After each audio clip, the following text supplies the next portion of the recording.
नमस्कार, मैं रवीश कुमार। भारत बंद की अपील किस दल ने की, इसका पता लगाया जाना जरूरी है, क्योंकि तमाम विपक्षी दलों को भी इसका जवाब नहीं मिल रहा है। रविवार से सोमवार तक यही सफाई देते रहे कि उनने भारत बंद की अपील ही नहीं की। रविवार को उत्तर प्रदेश के कुशीनगर की रैली में प्रधानमंत्री मोदी ने कह दिया ये बात। एक तरफ सरकार, एक तरफ हम सब भ्रष्टाचार के सारे रास्ते बंद करने में लगे हैं, काले धन के सारे रास्ते बंद करने में लगे हैं, और दूसरी तरफ भारत बंद करने में लगे हैं। आप मुझे बताइए, भ्रष्टाचार का रास्ता बंद होना चाहिए कि भारत बंद होना चाहिए? प्रधानमंत्री के इस बयान के बाद विपक्ष सबूत मांगने लगा कि किसने भारत बंद की अपील की। क्या मीडिया और सोशल मीडिया ने अपनी तरफ से 28 नवंबर के अलग अलग विरोध प्रदर्शन के कार्यक्रमों को भारत बंद कहना शुरू किया? बीजेपी के लिए भी साबित करना कोई मुश्किल नहीं है। बीजेपी 24 नवंबर के तमाम प्रेस कॉन्फ्रेंस और प्रेस रिलीज का बारीक अध्ययन कर सकती है और बता सकती है। जब 28 नवंबर के कार्यक्रम का ऐलान हुआ था, हमने कई दलों के बयानों को देखा 24 नवंबर के दिन का, और दावा तो नहीं कर सकते, लेकिन जितना देखा उसमें किसी में भारत बंद का जिक्र नहीं मिला। 24 नवंबर को कांग्रेस नेता रणदीप सुरजेवाला ने कहा था कि कांग्रेस देश भर में जन आक्रोश दिवस मनाएगी। उसी दिन सीताराम येचुरी का ही बयान है कि 28 नवंबर को कई दल देश भर में आक्रोश दिवस मनाएंगे। 24 नवंबर को ही सीपीआई नेता डी राजा ने कहा कि लेफ्ट दल 24 से 30 नवंबर के बीच हफ्ता भर प्रदर्शन करेंगे। सीपीएम की वेबसाइट पर एक प्रेस रिलीज है जो 23 नवंबर को जारी हुई। इसमें साफ कहा गया है कि 6 लेफ्ट दलों ने तय किया है कि एक सप्ताह का विरोध प्रदर्शन होगा। प्रेस रिलीज में भारत बंद शब्द नहीं है। 27 नवंबर को प्रधानमंत्री के बयान के बाद उसी दिन दिल्ली में जयराम रमेश ने रविवार प्रेस कॉन्फ्रेंस का सफाई दे दी थी कि कांग्रेस ने भारत बंद का आह्वान नहीं किया। रविवार को ही आम आदमी पार्टी ने भी कह दिया कि उनकी तरफ से भारत बंद की अपील नहीं हुई है। वैसे त्रिपुरा और केरल में सीपीएम ने बंद का आह्वान किया और किया भी, लेकिन कोलकाता में सीपीएम नेता और पोलित ब्यूरो सदस्य विमान बोस ने इस बंद की आलोचना कर दी है और कहा है कि बंद का आह्वान कर लेफ्ट ने गलती कर दी है। बंद और भारत बंद में अंतर होता है। सवाल है कि भारत बंद की अपील किसने की? बसपा नेता मायावती ने भी सोमवार को बयान दिया कि बसपा ने भारत बंद की अपील नहीं की। समाजवादी पार्टी के सांसद नरेश अग्रवाल ने कहा कि मेरे ख्याल से यह अब तक का सफल बंद है, क्योंकि भारत को नोटबंदी के दिन से ही बंद कर दिया गया है। हम कोई नया बंद नहीं बुला रहे। राज्यसभा में गुलाम नबी आजाद ने भी कहा कि प्रधानमंत्री ने गलत बयानी की है। लोकसभा में कांग्रेस नेता मल्लिकार्जुन खड़गे ने प्रधानमंत्री से गलत बयानी के लिए माफी की मांग की। ये जरूरी है कि आप एडजर्नमेंट मोशन को अलाउ करो। हम आपके सामने सारी चीजें रखेंगे और उस वक्त मालूम होगा क्या मोदी साहब सच है, क्या हम सच है। प्रधानमंत्री जी की ये जिम्मेवारी बनती है कि जनहित में इन्होंने जो जल्दबाजी में ये फैसला लिया, उसमें जो कमियां रह गई हैं तो उनको दूर करना चाहिए, और इसके लिए देश की जनता से माफी मांगनी चाहिए। बसपा, सपा, आप, तृणमूल कांग्रेस और 6 वाम दल यानी 11 विपक्षी दल यही कहते रहे कि हमने भारत बंद की अपील ही नहीं की, तो फिर प्रधानमंत्री ने भारत बंद की बात कहां से कर दी? विपक्ष को पीएम से जवाब तो नहीं मिला, लेकिन पीएम के भारत बंद कहने से विपक्ष दिन भर सफाई ही देने में लगा रहा। बीजेपी भी समझ गई कि विपक्ष को बंद करने का सबसे अच्छा शब्द भारत बंद है। प्रधानमंत्री नरेंद्र मोदी जी ने नोटबंदी करके काला धन पर एक घात किया है, और उससे काला धन जिनके पास है वो परेशान है। आज पूरी तरह से इन लोगों का प्रयास विफल हो रहा है। जनता उनके साथ नहीं है, जनता मोदी जी के साथ है, और इसलिए इनके कार्यक्रम फेल होंगे। बहरहाल सोमवार को कई जगहों पर धरना प्रदर्शन हुआ। नोटबंदी को लेकर दलों के कार्यकर्ता ही सड़कों पर नजर आए। आम लोगों के समर्थन में तो कोई उतरा खास आदमी नहीं, आम लोग नहीं उतरा इनके समर्थन में। कई जगहों पर व्यापार मंडलों ने अपनी तरफ से पोस्टर भी लगाए कि वे भारत बंद का समर्थन नहीं करते हैं। व्हाट्सएप पे शनिवार से ही अभियान सा चल रहा था कि हम भारत बंद का समर्थन नहीं करते हैं। तो क्या भारत बंद का नारा व्हाट्सएप के जरिए फैलाया गया और जिसके समर्थन और विरोध की बातें होने लगी? समाचार पढ़ने का या पता करने का वक्त अब बहुत लोगों के पास नहीं होता है, तो कोई बात नहीं, व्हाट्सएप की सामग्री को ही खबर मानने की गलती ना करें। हर दल के लोग इसके जरिए कुप्रचार कर रहे हैं। बहरहाल इस बीच नोटबंदी के दौरान इतने नियमों की घोषणा हुई है कि सबका हिसाब रखना मुश्किल है। पहले चर्चा हुई कि जो लोग अपने खाते में 2.5 लाख से ज्यादा पैसा जमा करेंगे तो 200% जुर्माना लगेगा। 10 नवंबर को केंद्रीय राजस्व सचिव डॉक्टर हसमुख अधिया से सवाल पूछा गया कि मान लीजिए विभाग को यह पता चलता है कि किसी खाते में 10 लाख से ज्यादा की रकम जमा की गई है और रकम जमाकर्ता की घोषित आय से मेल नहीं खा रही, ऐसे में जमाकर्ता पर कितना कर और जुर्माना लगेगा? तो उनका जवाब है कि इस तरह के मामलों को कर चोरी माना जाएगा। आयकर अधिनियम की धारा 270A के हिसाब से कर की राशि वसूली जाएगी और भुगतान कर के अलावा 200% की राशि जुर्माना के रूप में वसूली जाएगी। पत्र सूचना कार्यालय की वेबसाइट पर यह सवाल जवाब प्रेस रिलीज में है। 12 नवंबर को प्रधानमंत्री मोदी ने जापान के कोबे में जो बयान दिया उसका आगे आने वाले समाचार से गहरा संबंध है। जापान में पीएम ने यह भी, सुन लीजिए इसको, कोई बचने वाला नहीं है। और जो लोग मुझे जानते हैं वो कुछ समझदार भी है, तो उनको लगता है यार बैंक में जाने के बजाय गंगा जी में जाना अच्छा है। पैसे मिले या न मिले, पुण्य तो मिल जाएगा। जापान में पीएम ने यह भी कहा कि बेईमानों के खातों की जांच के लिए जितने लोगों की जरूरत होगी लगाएंगे, ईमानदार का तो जय जयकार होगा। गाजीपुर की रैली में प्रधानमंत्री ने साफ कर दिया था कि गंगा में नोट बहाने से पाप नहीं धुल जाते। इन बयानों से यही लग रहा था कि जो लोग 30 दिसंबर के बाद अपनी आमदनी का हिसाब नहीं दे पाएंगे उनकी खैर नहीं है, उनके खिलाफ कार्रवाई होगी ही होगी, पैसे जब्त हो जाएंगे। 28 नवंबर को वित्त मंत्री अरुण जेटली ने लोकसभा में आयकर संशोधन बिल पेश किया है। इसके अनुसार खुद आगे आकर अपना काला धन बताने वालों को सफेद करने का एक और मौका मिल सकता है। इसमें जो बातें हैं इसमें लिखी, इसके अनुसार 1 करोड़ ब्लैक मनी पर 30% यानी 30 लाख रुपए आपको टैक्स देने होंगे, 10% यानी 10 लाख जुर्माना लगेगा। जुर्माने का 33% सरचार्ज जो टैक्स पर लगता है यानी 9.90 यानी कि लगभग 10 लाख रुपए, यानी 1 करोड़ में से 49,90,000 रुपए टैक्स कट जाएंगे आपके। अब बचा 50 लाख, तो उसका 25 लाख तुरंत आप घर लेकर जा सकते हैं। 25 लाख रुपया प्रधानमंत्री गरीब कल्याण डिपॉजिट स्कीम में जमा करने होंगे। 4 साल तक आप बिना ब्याज के पैसा प्रधानमंत्री की स्कीम योजना के पास रखेंगे। उसके बाद 25 लाख काले धन वाले को भी मिल जाएगा वो 25 लाख, यानी 1 करोड़ काला धन है तो उसमें से 50 लाख अभी भी बच सकता है पार्ट पेमेंट के तौर पर। यही नहीं, जिन लोगों ने अपनी आय घोषित नहीं की और छापे में पकड़े गए और हिसाब नहीं दे पाए तो उन पर 60 नहीं, जब छापा पड़ गया तो उनको सीधे 60% टैक्स लगेगा, 25% सरचार्ज, 10% जुर्माना और मान लीजिए कि 100 रुपए में 85 रुपया टैक्स में ही चला गया आपका। खुद बता देंगे तो 100 में 50 रुपया आपका रहेगा, नहीं बताएंगे तो 100 में 15 ही बचेगा आपको। यानी दोनों ही सूरत में आप कुछ ना कुछ ब्लैक मनी का 50% से लेकर 15% तक वाइट कर सकते हैं। जब सरकार ने 1 जून से 30 सितंबर के बीच अघोषित आय घोषित करने की एक योजना चलाई थी और उसे अंतिम योजना कहा था, तो ऐसी स्थिति में इस नए संशोधन को क्या समझा जाए? क्या सरकार काले धन वाले को एक और मौका दे रही है? जून से सितंबर की योजना को लेकर सरकार ने साफ कर दिया था कि आयकर विभाग इस बात की कोई पड़ताल नहीं करेगा कि पैसा कहां से आया। 45% टैक्स और पेनाल्टी देने होंगे।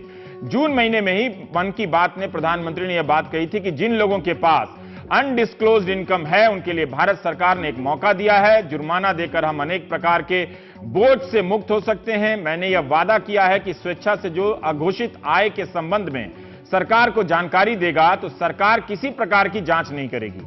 साथ साथ मैं देशवासियों से यह भी कहना चाहता हूं कि 30 सितंबर तक की ये योजना है, इसको एक आखिरी मौका मान लीजिए। 30 सितंबर के पहले आप इस व्यवस्था का लाभ उठाइए और 30 सितंबर के बाद संभावित तकलीफों से अपने आप को बचा लीजिए। नए संशोधन पर हम बात करने जा रहे हैं। कुछ प्रावधान तो पुराने भी हैं और कुछ नए जोड़े गए हैं। सरकार को यह संशोधन क्यों करना पड़ा जब उसने 1 जून से 30 सितंबर की कार्रवाई को आखिरी मौका कहा? क्या नोटबंदी के दौरान या बाद में मिलने वाले अघोषित आय को पूरा जब्त नहीं कर लेना चाहिए? क्या ऐसा हो सकता है? यह भी समझना जरूरी है। कहीं ये एक और मौका तो नहीं है? जब नोटबंदी चल ही रही है तो इस संशोधन का हम क्या मतलब निकालें और इससे क्या होगा? इस संशोधन में क्या हम ये भी समझें कि सोना, प्रॉपर्टी, शेयर, इन सब चीजों में ज्यादातर ब्लैक मनी की बात कही जाती है, क्या ये भी शामिल हैं या सिर्फ नकदी नोटों के संदर्भ में ये संशोधन है? हम प्राइम टाइम में बात करेंगे। राजेश शर्मा जी हैं, बीजेपी के सदस्य हैं लेकिन पेशे से चार्टेड अकाउंटेंट है। इस पूरे विवाद को समझने के लिए वकील, अर्थशास्त्री और चार्टेड अकाउंटेंट, ये 3 लोगों की सख्त जरूरत है। और विराग गुप्ता साहब वकील हैं जो इस पर बात करने के लिए आए हैं। तो राजेश जी, मुझे एक बात बताइए कि जब 1 जून से 30 सितंबर तक आपने अघोषित आय स्कीम लगाई, ये संशोधन क्या है? क्या ये सख्त कार्रवाई है? इस तरह से तो लग रहा है कि काले धन वाले को आप एक और मौका दे रहे हैं कि चलो अब भी 50 बचा लो, नहीं तो नहीं बचाओ तो चलो कुछ नहीं तो 15% बचा लो। मैं आपको एक चीज बताऊं कि इसमें 50% लग रहा है, 49.9 ये तो आप लोगों ने अभी दिखाया ही। हाँ। उस 49.9 को छोड़ करके अगर हम 12% ब्याज मानते हैं, उस 12% ब्याज को अगर हम 3 साल के लिए कैलकुलेट करते हैं, 4 साल के लिए, तो वो फर्दर 10% का और कॉस्ट है। सर हम सीए और वकील दोनों नहीं हैं, ये 12% कहां से ले आए? सर मैं कह रहा हूं कि 12% का ब्याज कहां मिलता है? 25% अमाउंट को आप 4 साल कोई ब्याज नहीं मिलेगा। हाँ। और कहीं पे भी अगर कोई भी आदमी एक नॉर्मल ब्याज पे भी कहीं पे जो पीएम डिपॉजिट स्कीम में जमा हो जाएगा, जो जमा हो जाएगा उसमें कोई ब्याज नहीं मिलेगा। हाँ। और वो जो अगर लेकिन अगर आधा पैसा 50 पैसा 50 रुपया 100 में तो आपका बच गया ना जी। कुछ पैसा ब्याज के साथ, ब्याज आप उस 25 लाख को लेंगे तो वो भी तो आप मार्केट में ब्याज पर लगाएंगे क्योंकि वो आपका व्हाइट मनी हो जाएगा जी। वो जो 25 है वो आज आपको मिल गया, पर हाँ, अगर वो 25 वो का 25 ब्याज लेके तो और 10% का कॉस्ट पड़ता है, तो 49 प्लस 10% ब्याज का कॉस्ट, तो 60% का कॉस्ट करीब करीब उस आदमी को पड़ता है। तो 60% मैं उलझ गया सर, थोड़ा सरल हिंदी में बता दीजिए अभी। लोगों को समझना ज्यादा जरूरी है, सही गलत से ज्यादा। देखिए 50% तो टैक्स लग गया, ठीक, 50% अब बच गया 1 करोड़ में 50 लाख रुपया। 25 लाख रुपया लेके आप घर चले जाइए, आपका व्हाइट मनी हो गया। घर चले जाएंगे। और 25 लाख भी व्हाइट मनी है, लेकिन वो प्रधानमंत्री गरीब कल्याण जमा योजना में रहेगा वो पैसा। वो 4 साल बाद 4 साल बाद लेंगे, उसमें कोई आपको ब्याज नहीं लगेगा। हाँ, उसमें ब्याज नहीं मिलेगा, तो उसकी ब्याज का कॉस्ट करीब करीब 10% है। लेकिन जो 25 लाख आप लेके गए उस पर तो ब्याज कमा सकते हैं ना। नहीं, वो तो आपको आज का पैसा आज मिला, मिल गया तो व्हाइट मनी हो गया, उसको तो आप कहीं भी इन्वेस्ट कर सकते हैं। 25 आपको मिल गया और ये 25 भी 4 साल बाद आपको वो क्यों मिलना चाहिए? पर आपको जब लोग एक ईमानदारी के रास्ते पर, प्रधानमंत्री ने कहा कि ईमानदारों को कोई तकलीफ नहीं होगी, और जिसने इसके बाद हिम्मत की पैसा नहीं बताने की, तो जितने लोगों की जरूरत होगी हम उतने लोगों को लगा के आजादी के बाद तक उनका खतियान निकालेंगे। तो ये क्यों है? देखिए, खतियान निकालने में एक लिमिटेशन एजेंसीज की रहती है, इनकम टैक्स डिपार्टमेंट की रहती है, देश भर में करोड़ों अकाउंट है, सारी चीजों को चेक करने में एक चीज लगती है। आज कोई गलत रास्ते से लोग इसमें कोशिश कर रहे हैं अलग अलग अकाउंटों में, जैसा उनको जब्त करना चाहिए ना। अब जब योजना में 27,000 जब उनको बीडीआईएस का जून जुलाई अगस्त सितंबर 4 महीने का मौका दिया गया, तो अब इसके बाद क्यों उनको मौका मिलना चाहिए? सर मौका मिला है तो उसमें बहुत बड़ी पेनल्टी है, 40% ही करीब करीब उनका बच पा रहा है। मैं आपको ये बता रहा हूं, तो 45% वहां पेनल्टी थी, 45% थी, तो अब इसमें 50% ले रहे हैं। लेकिन 4.9% अगर आप देखें तो यही पेनल्टी बढ़ा है ना आप एक तरह से। पर ये अगर आज आप दूसरे रास्ते से तो अगर 45% जब आपने लगा दिया था पहले, और अब आप लगभग 5% से भी कम, है ना, करीब करीब 5% की और अतिरिक्त पेनल्टी लगा रहे हैं, तो एक तरह से आप वैसे ही लोगों को उत्साह दे रहे हैं कि इतना सारा होने के बाद भी अब आप चाहें तो बदल सकते हैं। क्या सर चाहे तो बदल सकते हैं, तो उनका अमाउंट बहुत कम मिल रहा है। आज अगर हम टैक्स के मार ले लें, क्यों मिलनी चाहिए? तो 40% इतने लोगों ने, गरीब लोगों ने तय किया, इतना कष्ट किया लोगों ने, सबने बर्दाश्त किया, उनको क्यों छूट मिलनी चाहिए? सर वीआईडीएस में लोग आए, जो वीआईडीएस में नहीं आए हैं, ऐसे कोई व्यापारी या कोई किसान या कोई ऐसे लोग हैं जो वाकई में जिन लोगों से नहीं हो पाया है, और उसमें कुछ लोग ऐसे हैं जिनसे रह गया हो, वो लोग आप इसके अंदर में आकर के वो आपकी क्या आलोचना है इसके? नहीं, देखिए 2 बातें हैं। सरकार का एक ये राजेश जी ये तो कह रहे हैं कि जो लोग रह गए हैं उनको हम एक चांस दे रहे हैं। मैं ये कह रहा हूं क्यों चांस दे रहे हैं, तो कह रहे हैं हम उनको एक चांस दे रहे हैं। एक तो आपकी क्या आलोचना है इसमें? इसमें सिर्फ 2 बातों की आलोचना है। सरकार का रसूख जो होता है उसके बाद से होता है। अच्छा, जब 30 सितंबर की आपने डेडलाइन दी थी और उसके 2 महीने बाद आप फिर एक नई स्कीम लाए हैं, तो कहीं ना कहीं से जो सरकार ने लोगों को बोला था कि अब हम कोई नई स्कीम नहीं लाएंगे, ये आखिरी स्कीम है, तो ये फिर इतनी जल्दी जो स्कीम लाना पड़ा, तो इसका मतलब कि जो सरकार ने अपना जो वादा था वो तोड़ा है। कैसे? इस तरह से तोड़ा है कि जब आप बोलते हैं कि अब मैं 30 सितंबर के बाद कोई नई स्कीम नहीं लाऊंगा, और आप फिर नवंबर में एक नई स्कीम लाते हैं, ये नहीं कहा उन्होंने, ये आखिरी मौका है। आखिरी मौका, जिसका क्या मतलब होता है? इसका मतलब है कि अब जो पकड़ा जाएगा उसको नहीं छोड़ेंगे। तो ये मतलब मुझे लगता है ये मतलब बिल्कुल आप बिल्कुल ठीक समझ रहे हैं। तो नोटबंदी में जो विफलताएं हुई हैं, जो व्यवहारिक समस्याएं हुई हैं, उसकी वजह से 8 नवंबर के बाद 9 नोटिफिकेशन जारी करनी पड़ी। हाँ। ये मोदी जी की विफलता नहीं है, ये गवर्नेंस की विफलता है, जहां पर एक इतनी बड़ी स्कीम के लिए प्रॉपर होमवर्क नहीं किया गया था। हाँ। और अब उसके बाद फिर इन्होंने क्या देखा कि जब सारा पैसा जनधन में जा रहा है, दूसरी जगहों पे जा रहा है या नष्ट हुआ जा रहा है, तो उसका हमको राजनीतिक लाभ भी नहीं मिलेगा, आर्थिक लाभ भी नहीं मिलेगा। तो इस स्कीम को उन्होंने VDIS स्कीम में कन्वर्ट कर दिया, डिस्क्लोजर आपको स्कीम में। लगता है कि इस नोटबंदी को उन्होंने फिर से VDIS स्कीम में अब हमारा ये कहना है, वॉलंटरी इनकम डिस्क्लोजर उसमें कर दिया? अब अगर हम प्रधानमंत्री के राष्ट्र के नाम के भाषण को याद करें तो उन्होंने इस स्कीम को लाने के लिए 4 बातें बोली थी: आतंकवाद, भ्रष्टाचार, काला धन, जाली नोट। तो कल अभी फरीदाबाद में भाजपा के सांसद RK सिन्हा ने बोला है कि बहुत जल्दी 2000 के नोट बंद हो जाएंगे, क्योंकि भ्रष्टाचार इंडिविजुअल का नहीं, इधर उधर MP लोग बोलते रहते हैं। भ्रष्टाचार जो अभी संशोधन आया उसमें उसमें बोल रहा हूं। तो भ्रष्टाचार और आतंकवाद रोकने के लिए 2000 के नोटों को फिर से सरकार को बंद करना पड़ेगा या करना चाहिए, नंबर 1। अब हम आते हैं जाली नोट और काले धन पे। तो जाली नोट अगर आप 30 दिसंबर तक सारे नोटों को बदल देते हैं तो जाली नोट तो बंद ही हो जाएंगे। नहीं, उसमें ये नहीं है, सरकार ने इसमें कहीं नहीं लिखा है कि जाली नोट बदल सकते हैं। उसने कहा कि अघोषित आय अगर है। दूसरी बात बोल रहे हैं, आपने बोला है कि 30 दिसंबर के बाद 1000 और 500 के नोट नहीं चलेंगे। नहीं चलेंगे मतलब सारे नोट बैंकों में आएंगे। तो बैंक जाली नोट तो लेगा नहीं, नहीं कोई जाली नोट लेकर के जाएगा। इसका मतलब जाली नोट जितने भी 1000-500 के हैं 30 दिसंबर के बाद खत्म हो जाएंगे। ठीक है। अब आया काले धन की बात। तो काले धन के बारे में आप डिस्क्लोजर स्कीम लेकर के आ गए हैं। हमारा ये मानना है कि नोटबंदी की स्कीम आज लोकसभा में पेश बिल होने के बाद समाप्त हो जानी चाहिए, क्योंकि नोटबंदी की स्कीम का प्रारूप समाप्त हो चुका है, इसकी कोई आवश्यकता नहीं है। आपने बड़े खिलाड़ियों के लिए डिस्क्लोजर स्कीम ले आ दिए, तो अब किसके लिए नोटबंदी, किसके लिए? आप उसके लेन देन में, परसों इंडियन एक्सप्रेस की रिपोर्ट थी कि 15 लाख करोड़ रुपए आपने उसको बंद कर दिया और 1.5 लाख करोड़ रुपए मार्केट में लाए, जिसका मतलब 90% अर्थव्यवस्था को आपने मंदी में ढकेल दिया। तो आप 30 दिसंबर तक इन नोटों को चलने दीजिए, जहां पर जिसके पास होंगे वो। क्या इसको ये समझा जाए कि इसमें ये भी कहा जा रहा है कि जिन लोगों ने इसमें पैसा जमा किया है उन्हीं के लिए प्रावधान है ना, कि अगर आप बता देंगे खुद से, है ना, खुद से बता देंगे कि ये आपका मतलब अघोषित आय है, खुद से बता देंगे तो सरकार का बहुत सारा क्रियाक्रम बच जाएगा, तो आपको इतना टैक्स देके वो गरीब कल्याण योजना में पैसा डाल के आपको छोड़ दिया जाए। क्या इसका ये मकसद नहीं हो सकता है? कानून को तो हम कई तरीके से पढ़ सकते हैं ना। इसको मैं आर्थिक से ज्यादा राजनीतिक स्कीम मानता हूं। फिलहाल अभी जो भी ये है सरकार की आर्थिक नीतियों की 3 विफलता में पाता हूं। नंबर 1, जनधन योजना में जो पैसा आया, उस पैसे में सरकार के पास किसी प्रकार का कानूनी अधिकार नहीं है कि 2.5 लाख रुपए अगर नीचे पैसे आए तो आप कोई कार्रवाई कर सकें। नंबर 1। नंबर 2 ये, मैं इस पे स्पष्ट नहीं हूं, राजेश शर्मा जी बताएंगे कि कोई कानूनी अधिकार है। जब तक ये सिद्ध नहीं हो जाए किसी दूसरे का पैसा, जो आदमी पैसा जमा कर रहा है वो क्यों बताएगा? नंबर 1।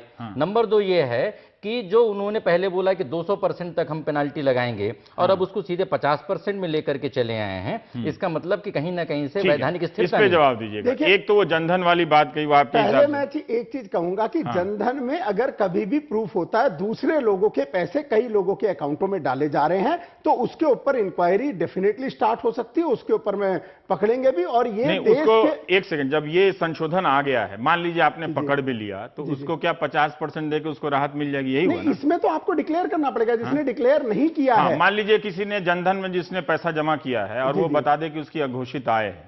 मैं आज आपको एक चीज बताऊं, इसमें एक और संशोधन भी आया है। 115 BBE में एक संशोधन आया है। वो क्या है? जिसमें 115 BBE में पहले 30% टैक्स लगता था, सरचार्ज लगता था, सेस लगता था, सारा मिला करके 34% टैक्स लगता था। और अभी लोग सोच रहे थे कि हम अगर इस साल की अपनी रिटर्न में दिखा देंगे तो 34% ही लगेगा। तब उस समय गवर्नमेंट की यह विडंबना थी कि जो हम 45% उन लोगों से लिए हैं जिन लोगों ने खुद ब खुद किया है, खुद ब खुद डिस्क्लोज किया। और आज जो लोग अब बच गए हैं उनसे अगर हम 34% लेते हैं तो वो उन लोगों के साथ गलत होगा। तब आज के दिन उन्होंने जिन लोगों ने बैंकों तक अपना पैसा लेके गए हैं तो वो भी तो एक तरह से डिस्क्लोज ही कर रहे हैं ना। सर डिस्क्लोज कर रहे हैं तो, पर 45 जिन्होंने पहले वॉलंटरली किया है उससे कम नहीं ले सकते थे, तो उन्होंने अब वो 115 BBE को संशोधन किया है। अब उसमें टैक्स हो गया है 60%। टैक्स 60% के बाद में उसमें। पर मैं एक बात जानना चाहता हूं, आप लोग CA लोग हैं, ठीक है, जो बेईमान है, प्रधानमंत्री ने बेईमान शब्द का इस्तेमाल किया है ना, और ये कहा है कि लगा देंगे सारे लोगों को, छोड़ेंगे नहीं, ईमानदार को परेशानी नहीं होगी। जी। तो ये अगर मैं सवाल पूछूं कि अगर इस इतने सख्त स्कीम के बाद भी अगर किसी ने पैसा नहीं जाहिर किया है तो उसको पूरा जब्त क्यों नहीं किया जाए? उसको फिर सजा क्या मिली?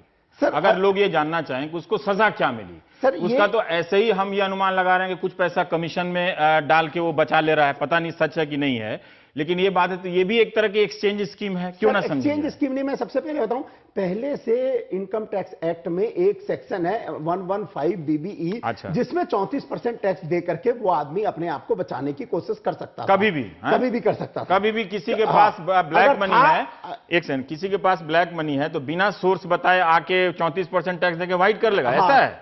ऐसा 34% जमा करके 115 BBE में था, ऐसा पहला अच्छा, मुझे प्रोविजन तो था। नहीं लगता सर कि उसको- ऐसा है। नहीं, ऐसा था क्योंकि हाँ? उसमें नहीं तो सारे लोग 45 वाले पहले 34 जाके अपना सारा पैसा नहीं, डिस्क्लोज ये करा अभी जब लोगों ने जो आज के दिन जमा किया है उसको इसका फायदा लेते लोग, इसलिए 115 का जो पहले मैं ये बात सही है विराट? मैं संशोधन बता दूं पहले। हाँ। 115 BBE में ये संशोधन कर दिया गया कि अब 60% टैक्स हो गया, 25% ज्यादा टैक्स सर, लेके फिर भी 25% उसको आप उस पे इतनी रहमदिली क्यों दिखा रहे हैं, क्यों इतनी रहमत दिखा रहे सर हैं? आज के दिन उसको जो बेईमान है सो बेईमान है, जिसने गलत तरीके से पैसा कमाया है और सर- नोटबंदी का इतना हार्डशिप उतना कष्ट सहने के बाद ही कोई पकड़ा जाता है, सर, तो उसके ये- साथ मुरव्वत सर क्यों? मैं आज आपको बताऊं 115 BBE का जो संशोधन हुआ है वो लाइफ लॉन्ग होता है, ये कई सालों के लिए होता है, कोई ये 50 अब ये दिन हमेशा नहीं के हुआ लिए। नहीं, अब ठीक ये है, लेकिन पहले- इससे तो पहले कोई जो लाभ हो सेक्शन जाएगा ना। बना था, अब ये 60% प्लस 25% सरचार्ज 75%, 75% के ये कह ऊपर रहे हैं में आगे के अगर लिए भी उसने व्यवस्था रिटर्न कर नहीं दी भरी गई। तो उसका 7.5%, 6% विराट जी होगा। बताइए। तो वो हाँ, 81% के आसपास बगैर टैक्स लग इन जाएगा। जटिल- 85% बगैर- टैक्स भी 81%।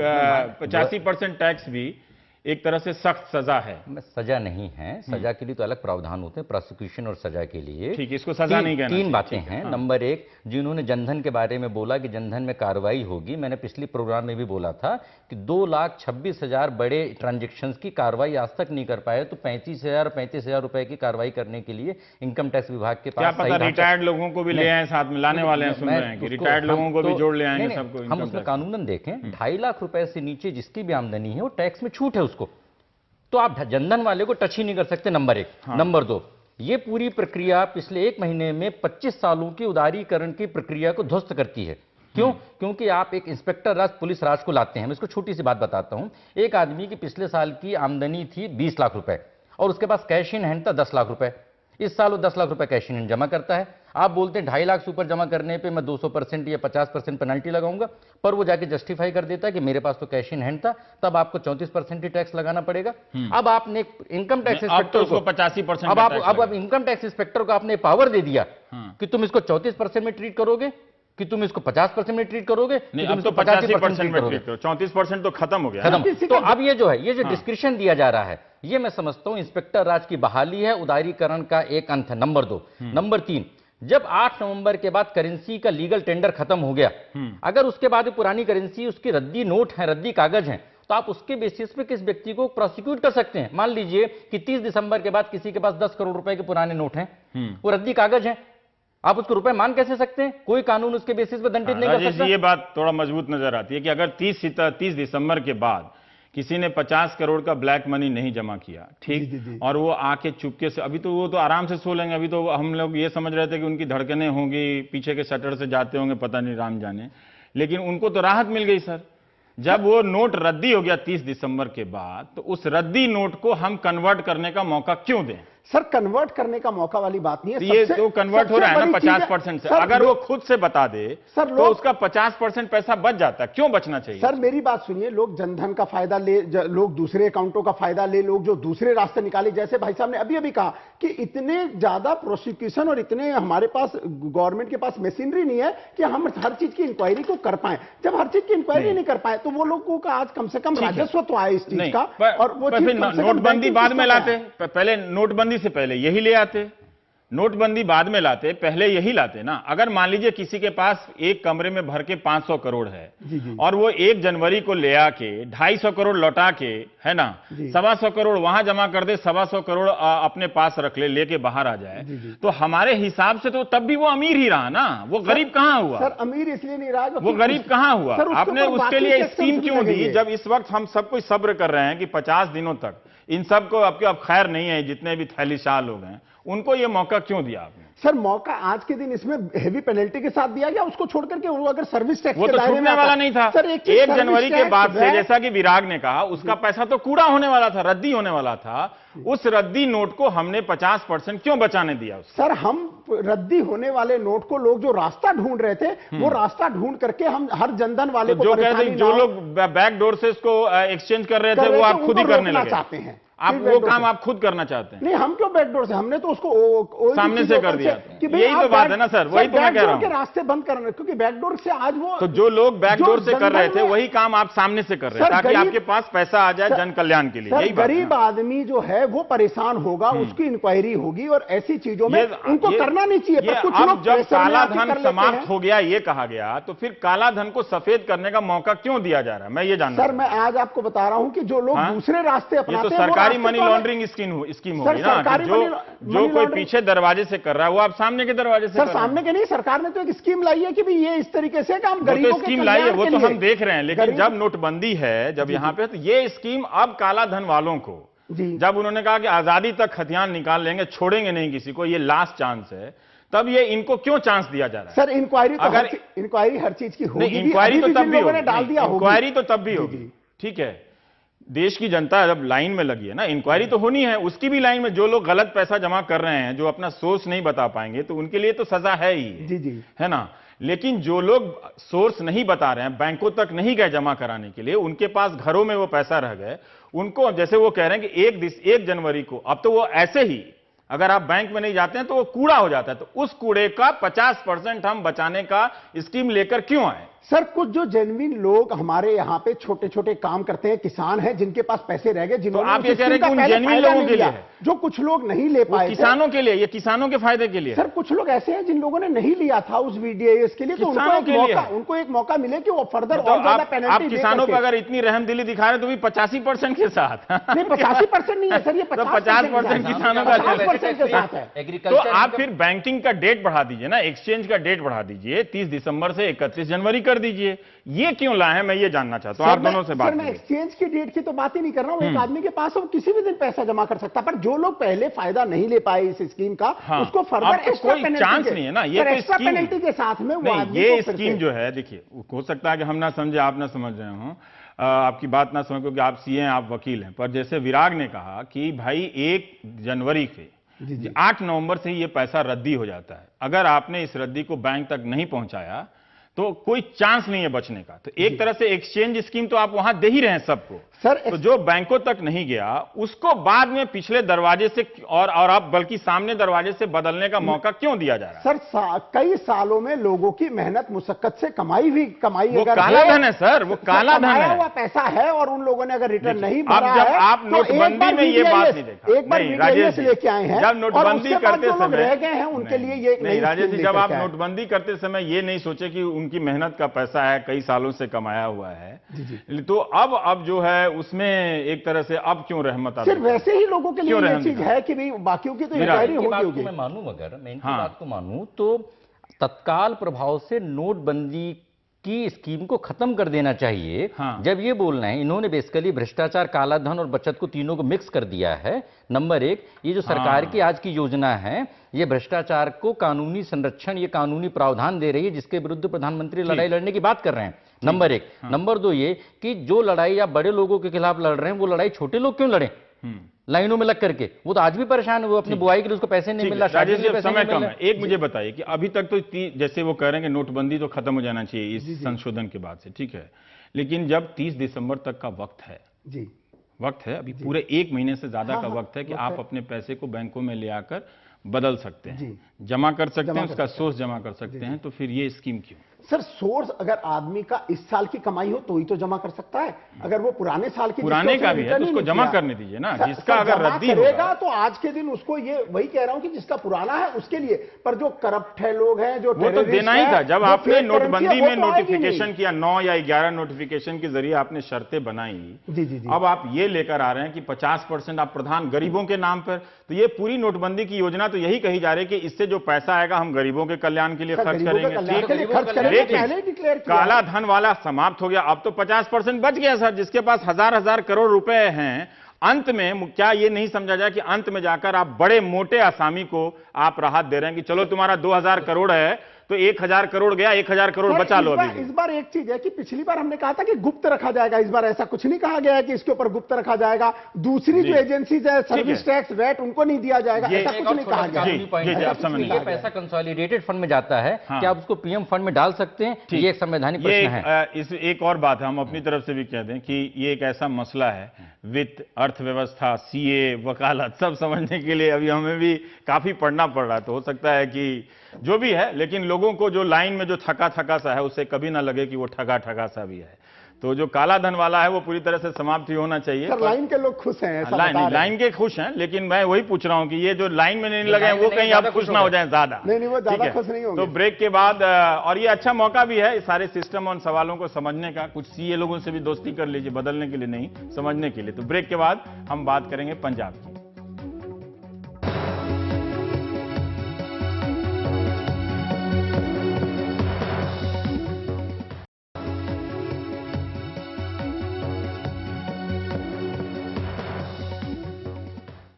पंजाब की नाभा जेल ब्रेक के बारे में खबर, एक शब्दों के अंतर पर आपको बताना चाहता हूं। जब मध्य प्रदेश में जेल ब्रेक की घटना हुई थी तब मैं खुद कथित रूप से आतंकवादी या कैदी शब्द का इस्तेमाल कर रहा था तब, लेकिन काफी जुनूनी लोग गालियां दे रहे थे कि आप आतंकवादी क्यों नहीं बोल रहे हैं। लेकिन पंजाब में जो जेल ब्रेक हुई है, आप उसकी हेडलाइंस देखिए तो कहीं लोग आतंकवादी का इस्तेमाल किया है, पर ज्यादातर लोगों ने मिलिटेंट लिखा है और कैदी लिखा है। तो ये अंतर क्यों? ये अंतर होना चाहिए। दरअसल आदर्श स्थिति यही है कि आप मिलिटेंट और टेररिस्ट में फर्क करें, और जो अलेज्ड है और जिस पे आरोप साबित ना हुए हैं उसमें भी फर्क करें। तो खैर, पंजाब की नाभा जेल पर 10 हथियारबंद बदमाशों के हमले और 10 मिनट के अंदर 6 कैदियों को लेकर भाग निकलने के बाद पंजाब की जेलों की सुरक्षा पर सवाल हो रहे हैं। यह तब है जब 31 अक्टूबर को हुए भोपाल जेल कांड के बाद केंद्र सरकार ने जेलों के लिए खास दिशा निर्देश जारी किए।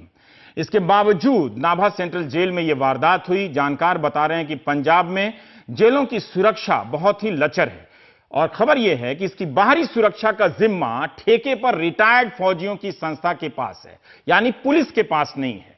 अंदर के इंतजाम भी बहुत कमजोर हैं, और इस सब को दुरुस्त करने की सिफारिश उन्हीं एडीजी जेल एमके तिवारी ने की थी कि यह प्राइवेट एजेंसी के पास नहीं होने चाहिए सुरक्षा, जिन्हें इस घटना के बाद सस्पेंड कर दिया गया।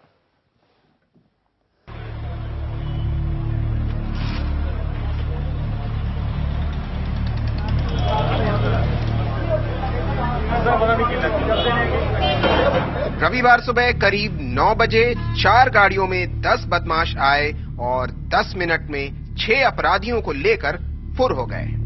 किसी फिल्म के स्क्रिप्ट में भी 10 मिनट के अंदर जेल ब्रेक को दिखाना चुनौती हो सकती है, लेकिन नाभा हाई सिक्योरिटी जेल में ये कारनामा बेहद आसानी से अंजाम दिया गया। वैसे ये सिर्फ कहने को हाई सिक्योरिटी जेल है।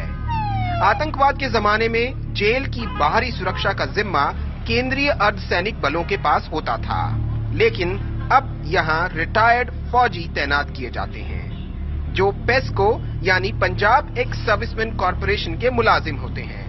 पेस्को पर बादल सरकार इस कदर मेहरबान है कि इसके हाथों में जेलों समेत कई महत्वपूर्ण ठिकानों की सुरक्षा सौंप दी गई है। रविवार को बलि का बकरा बनाए गए कारागार महकमे के उप महानिदेशक एमके तिवारी और इनसे पहले कई अफसर जेलों से पेस्को की तैनाती खत्म करने की सिफारिश कर चुके हैं। जहां तक पेस्को की बात है, जो कि पंजाब एक्स सर्विसमैन कॉरपोरेशन है, एक कॉरपोरेशन बना हुआ है जिसमें कि पंजाब सरकार की भी अपनी हिस्सेदारी है। उसमें बेसिकली एक्स आर्मी पर्सन आते हैं। एक्स आर्मी पर्सन जो आते हैं वो भी नेचुरली मिक्स्ड हैं। कुछ इसमें बहुत एक्टिव हैं, अलर्ट हैं, चौक पाबंद हैं, और कुछ हैं नेचुरली जो कि शायद किसी रीजन की वजह से उतने एक्टिव या अलर्ट नहीं हुए हैं। पंजाब सरकार की सबसे बड़ी गलती तो मैं कहूंगा कि जो भी इंपॉर्टेंट सिक्योरिटी इंस्टॉलेशन है उसमें उन्होंने सारी पेस्को ही लगा रखी है, चाहे वो भाखड़ा नंगल डैम हो, चाहे वो पंजाब प्रिजन हाउसेज हैं या और वाइटल सिक्योरिटी इंस्टॉलेशंस हों। सूत्रों के मुताबिक सस्पेंड किए गए उप महानिदेशक एमके तिवारी ने कारागार महकमे का चार्ज संभालते ही बादल सरकार को जेलों की सेहत सुधारने के लिए कई अहम सुझाव दिए थे। नाभा जेल के लिए उन्होंने एक रिपोर्ट सरकार को सौंपी थी। जेल में मुलाजिमों और सुरक्षा कर्मियों की बेहद कमी है। जेल की सुरक्षा को बेहतर करने के लिए 192 पुलिस कर्मियों की तैनाती की जाए। जेल की दीवार बेहद पुरानी हो चुकी है, इसकी फौरन मरम्मत होनी चाहिए और पेस्को से जेल की सुरक्षा का जिम्मा वापस लिया जाए और पंजाब पुलिस के हवाले किया जाए। लेकिन आरोप है कि सरकार ने इस रिपोर्ट को तवज्जो नहीं दी। इससे पहले भी कई दफा जेलों की सुरक्षा व्यवस्था को लेकर सवाल उठ चुके हैं। मामला पंजाब हरियाणा हाईकोर्ट तक गया, लेकिन नतीजा सिफर ही रहा। और इसके अलावा सिक्योरिटी को और भी बहुत सी रिकमेंडेशंस हुई थी कि जैसे है कि टोटल वहाँ पे जैमिंग होनी चाहिए, एक्सरेज होने चाहिए, पेट्रोलिंग का इंतजाम होना चाहिए, लाइटिंग का इंतजाम होना चाहिए, डॉग्स होने चाहिए, जो कि कोई भी इसमें एक भी रिकमेंडेशन बदकिस्मती से सरकार ने नहीं मानी। और वो भी जब ये recommendations Punjab and Haryana high court ने वहाँ पे 3 मेंबर कमेटी बनाई थी, जिसमें 3 सिटिंग जज हाई कोर्ट के थे। उनको इसके बारे में काफी विस्तृत रूप से चर्चा भी की गई थी, उनको बताया भी किया था और उन्होंने जहां तक मुझको पता है होम सेक्रेटरी को, प्रिंसिपल सेक्रेटरी होम जो होते थे, उनको इस बारे में खींचा भी था। जानकार बताते हैं कि किसी भी जेल में 5 से 7 गेट होते हैं। जेल की ड्योढ़ी किसी किले से कम नहीं होती। ये जेल का मुख्य प्रवेश द्वार होता है, जिसमें 10 से 12 फुट के फासले पर 2 बड़े बड़े गेट लगे होते हैं। इन दोनों गेट के ताले भीतर की तरफ होते हैं, यानी बाहर से कोई इन्हें खोल नहीं सकता। ड्योढ़ी के एक तरफ जेल अधीक्षक और दूसरी तरफ उपाधीक्षक के कमरे होते हैं, यानी ड्योढ़ी पर होने वाली हर गतिविधि पर दोनों तरफ से नजर रखी जाती है। जब तक कोर्ट के आदेश के कागजात ड्योढ़ी के संतरी को नहीं दिए जाते और वो अपने अफसर को उसे दिखाकर संतुष्ट नहीं हो जाते, तब तक किसी भी बाहरी शख्स के लिए गेट नहीं खोले जाते। नाभा जेल कांड में सभी नियमों को ताक पर रख दिया गया। साफ है, किसी भीतर के मुलाजिम की गैंगस्टर्स के साथ साठगांठ रही होगी।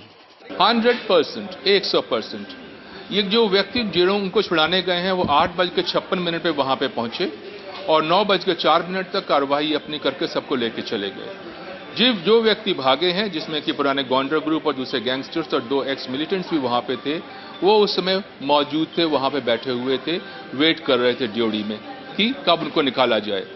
और इसके पहले जो पिंडर पकड़ा गया है शामली में, उसने कहा भी है इसका मकसद था सिर्फ इन व्यक्तियों को छुड़ाना, गैंगस्टर्स को, और वो वहां खुद ही जेल में रह चुका था। सूत्रों के मुताबिक योजना सिर्फ 4 गैंगस्टर्स को छुड़ाने की थी।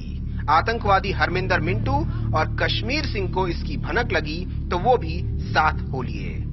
पंजाब में 2 महीने बाद चुनाव होने वाले हैं, जिसमें धन और बाहुबल दोनों का भरपूर इस्तेमाल होगा। बाकी स्टेट्स का मुझको पता नहीं है, पर पंजाब में मुझको पता है कई जो ड्रेडेड क्रिमिनल्स हैं, गैंगस्टर्स जो हैं। अभी डीजीपी का लेटेस्ट स्टेटमेंट जो आया था कि पंजाब में आज की तारीख में 52 गैंग है। और पंजाब आपको पता है छोटी सी स्टेट है। इतनी छोटी सी स्टेट में 52 गैंगस्टर्स का ग्रुप या 52 बाहुबलियों का ग्रुप, जिन्होंने कि लोगों को वहां पे आतंकित कर दिया है, वो उनका वहां पे लगातार उनका वहां पे एक तरीके से कहिए साम्राज्य है। एक साइड में वो आ गया और दूसरी साइड में एक पॉलिटिकल कोशिश कि एक क्रिमिनल है, एक पर्टिकुलर व्यक्ति का, पॉलिटिशियंस का मोहरा है, उसका काम करता है, उसकी कोशिश होती है इसको लगातार फैसिलिटी मिलती जाए। मुझे पता है कि कई गैंगस्टर्स ऐसे जेल में बैठे हैं, जेलों में बैठ करके बाहर इंटिमिडेट करते गए, उनको पॉलिटिकल संरक्षण प्राप्त है। रोज फोन आता था कि इस व्यक्ति का पैरोल होना है, आज शाम तक इससे कागज पैरोल के पूरे बन करके सरकार तक चले जाना चाहिए और सरकार से पास होकर के आगे गवर्नर साहब के पास भी चले जाने चाहिए। इस व्यक्ति की छुट्टी है, 2 घंटे में इसकी छुट्टी के कागज जो है पूरे बना देने चाहिए। इस व्यक्ति को A स्थान से B स्थान में ट्रांसफर करना है, मुझे 2 घंटे में इसका ट्रांसफर करके इसको रिपोर्ट करिए। और कई बार इनके खिलाफ जो मैंने कोशिश भी की थी रोकने की, तो सरकार की ओर से लगातार एक नेगेटिव अप्रोच ही नहीं है, बल्कि मेरा उनसे इस बात पे लगातार झगड़ा भी चलता रहा, जिसके बारे हमारे यहाँ पे Punjab and Haryana high court ने एक 3 मेंबर कमेटी बनाई थी, जिसमें 3 सिटिंग जज वहां पे मौजूद थे। विपक्षी दल आरोप लगा रहे हैं कि सब कुछ सरकार की शह पर हुआ है, जबकि बादल सरकार इसे पड़ोसी मुल्क की हरकत बता रही है। जेल ब्रेक हुई है और मैं इसको दावा करता हूँ ये गवर्नमेंट का हाथ है इसमें, और निकाल रहे हैं लोगों को अपनी इलेक्शन के लिए। वही तो मैं कह रहा हूँ, ये गवर्नमेंट का अपना हाथ है इसमें, लोगों को निकालना और इलेक्शन में इस्तेमाल करना, और माहौल इससे बिगड़ेगा। लॉ एंड ऑर्डर पंजाब में सबसे बेहतर है। पंजाब की स्टेट एक ऐसी स्टेट है, मोस्ट पीसफुल स्टेट है। ये बड़ा एक अनफॉर्चुनेट इंसिडेंट हुआ है। हमने जो जेल सुपरिटेंडेंट है, जेल के ऑफिसर्स उनको सस्पेंड भी कर दिया है, और जो मेन कॉन्स्पिरेटर था जिसने ये भगाए थे उसको भी हमने यूपी से पकड़ लिया, और जो मेन टेररिस्ट भागा था उसको हमने दिल्ली से पकड़ लिया, और बाकी के पीछे अब पुलिस पड़ी है। सीसीटीवी फुटेज में साफ दिख रहा है बदमाशों ने 4 गाड़ियों का इस्तेमाल किया। 30 लाख की फॉर्च्यूनर से लेकर i20 और Hyundai Verna। बरामद गाड़ियों में से जो असलहा मिला है वो भी आंखें खोलने वाला है। वैसे फेसबुक पर गैंगस्टर्स अपने हथियारों की नुमाइश खुलकर करते रहते हैं। चंडीगढ़ से आनंद पटेल की रिपोर्ट, एनडीटीवी इंडिया।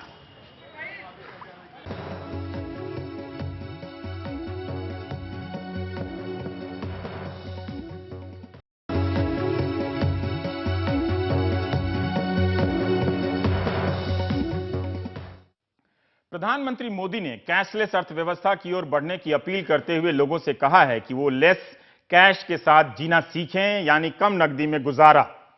लेकिन जैसे जैसे तनख्वाह मिलने के दिन करीब आ रहे हैं, कैश की कमी एक बड़ी फिक्र बनती जा रही है। दिल्ली के जामिया विश्वविद्यालय परिसर के इंडियन बैंक के बाहर लोगों की भीड़ बताती है कि हालात अभी भी सामान्य नहीं हुए हैं। ज्यादातर बैंकों के बाहर ऐसा ही नजारा है। जामिया में पढ़ाने वाले एसएम महमूद कहते हैं कि टीचरों का वक्त क्लासरूम में कम और बैंक की लाइन में अधिक बीत रहा है। इस क्रूशियल जंक्चर पे, जबकि हमारे यहाँ एग्जाम शुरू होने वाले हैं, अभी सेमेस्टर एंड के, वो टीचर्स यहाँ लाइन में लगे हैं। किसी को अपनी मेट को पेमेंट करना है, किसी को कहीं पेमेंट करना है। 17 दिसंबर के वित्त मंत्रालय के इस आदेश के मुताबिक केंद्र सरकार के नॉन गजेटेड कर्मचारियों को नवंबर के महीने के वेतन का एक हिस्सा 10,000 रुपए कैश में एडवांस दिया जाना था। ये भुगतान 23 तारीख तक होना था, लेकिन बैंक में कैश नहीं है और इस आदेश का पालन नहीं हो पा रहा। एडवांस तो वो नहीं दे रहे हैं हमको। जो 10,000 रुपये जो एडवांस बोला गया है, गवर्नमेंट ऑफ इंडिया ने कहा है, वो हमको 10,000 रुपये नहीं दे रहे हैं। तो हमें सिर्फ ये है कि अपने अकाउंट में सैलरी आएगी और अकाउंट से हमको विड्रॉ कराना है। सप्लाई ही नहीं हो पा रहा है, कैश सप्लाई नहीं हो पा रहा है। मान लिया अगर हम अप्रूवल आ भी जाता है, कैश सप्लाई नहीं हो पा रहा है, इसलिए नहीं दे पा रहे हैं।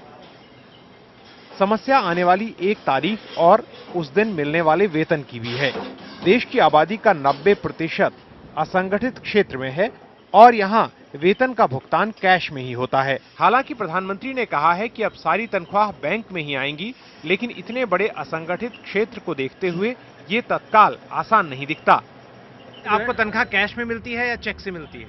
नहीं, हमें कैश से ही मिलती है। तो आप इस बार आपको लगता है कि आपको भी दिक्कत हो सकती है? सबसे ज्यादा दिक्कत हो रही है। उधर सोमवार को वित्त मंत्री अरुण जेटली ने भी कहा कि आने वाले दिन पेपर करेंसी के नहीं बल्कि मोबाइल बैंकिंग के हैं, जिसके लिए सबको तैयार हो जाना चाहिए। कम से कम जो सैलरीड लोग हैं उनके लिए बहुत सुविधा है, क्योंकि सैलरी बैंक में आती है और बैंक से आपके मोबाइल फोन में जितनी डालनी है उस ई वॉलेट में डालिए और उसके हिसाब से अपना खर्चा कर प्लानिंग करते रहिए। विमुद्रीकरण यानी नोटबंदी के तहत सरकार ने करीब 15 लाख करोड़ की करेंसी वापस ली है, जिसके बदले जनता के बीच अब तक केवल 2.25 लाख करोड़ के आसपास करेंसी छपकर वापस आ पाई है, जिसमें ज्यादातर 2000 और 500 के नोट हैं। बैंकों के पास कैश की भारी कमी है। ऐसे में जब तनख्वाह मिलने का दिन सामने आ रहा है तो कुछ दिक्कतें भी जरूर आ सकती हैं।